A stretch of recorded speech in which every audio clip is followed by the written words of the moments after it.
Hakot Challenge kung saan ang mga biyayang nasa inyong harapan, walang ibang gagawin kundi hakutin. Sinong gustong humakot ng blessing? Kung handa ka na, tara na!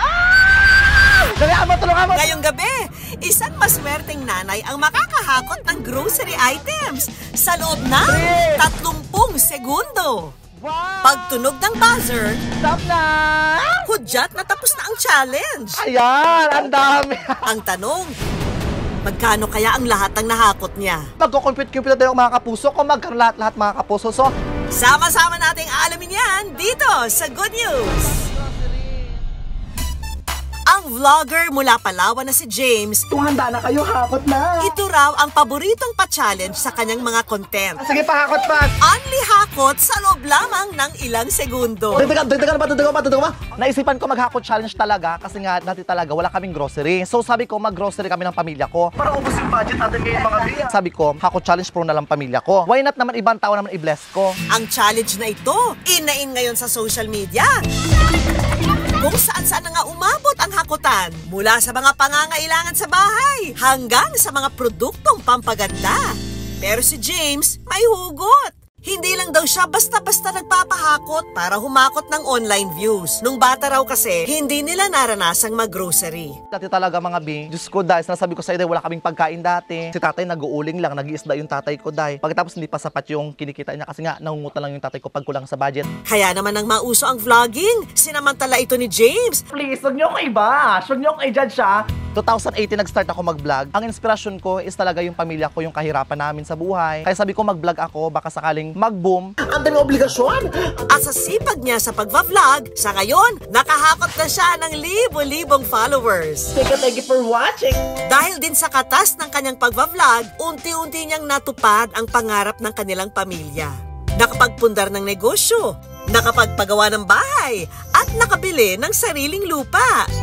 At dahil may maayos ng kita ng pera, ay pag-grocery na niya ang kanyang pamilya. Salamat sa binigay mo sa amin kasi sobrang hirap din po kami talaga noon. Naiyakan kasi. Sa mga sakripisyo niya, talagang pinagpala rin siguro kami talaga ng Panginoon na binigyan kami ng anak na ganyan. Pangako ni James sa sarili, ang biyayang kanyang natatanggap, hinding-hindi niya raw ipagdadamot sa iba. Kaya naman ang naisipan niya, First time ko lang yung hakot grocery na ito. magpahakot challenge sa kanila. Ang taray mag-hakot pa, bebe. Kulang pa. 15 beses niya na raw itong ginawa. Kaliwat kanan man ang hakot challenge sa social media, ibahin niyo raw ang kay James. Imbes kasi na sa malaking grocery store siya nagpapahakot, si James, iba ang target. Hawak. Sige, ito pa. Nagpapahakot ako sa mga small tindahan lang talaga. At the same time, malaking tulong din yun sa mga nagsasari-sari store para mapabilis yung kanilang benta ng tindahan nila.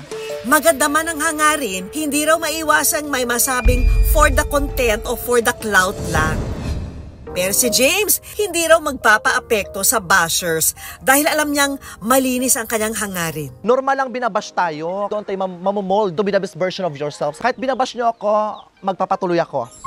Wala makakapigil. Happy ka ba nakasama kayo sa vlog? Hindi. Super happy, B. Lagi akong happy. Isa na nga raw sa kanyang natulungan sa Hakot Challenge, si Dodoy. Your timer start now! Hakot! Dalihan mo! Hakot! Dalihan mo! Oh my God! Oh my God! Oh my God!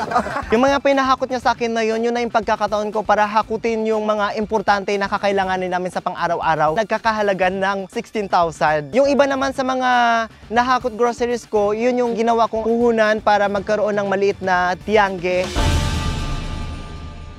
Kaya naman for today's video, hahakot tayo sa tindahan ni Dodoy. At ang maswerteng hahakot, si Juvie.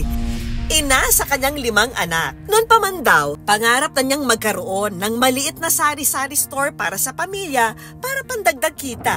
Pero dahil sa hirap ng buhay, idagdag pa ang sakit nito na goiter, hindi niya raw ito naisakatuparan. Nakita po siguro ni James yung kalagayan ko, na mayroon ng akong goiter, tapos talagang mahirap po yung pamilya namin. Yung trabaho po ng asawa ko ay sakto lang po para sa pagkain ng aking mga anak.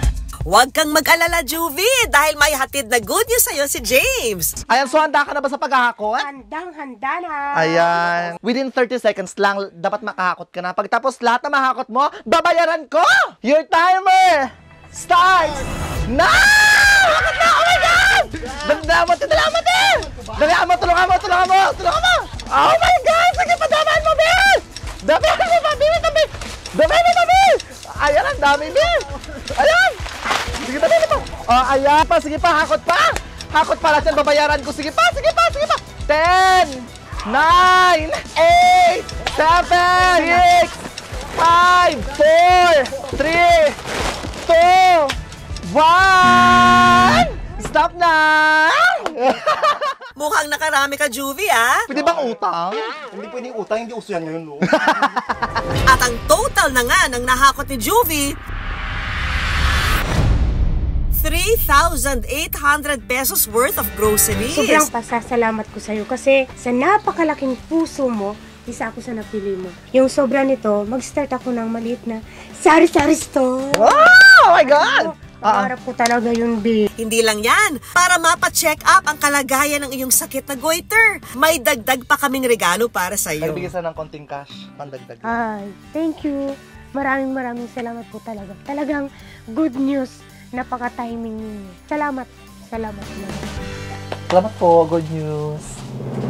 Kung napanood nyo ang Good Vibes kwento na ito, baka sign na yan na may paparating din sa inyong biyaya. Sama-sama nating i-manifest yan. At kapag dumating na ito sa inyong harapan, dapat handa rin ang inyong mga kamay sa matinding hakutan.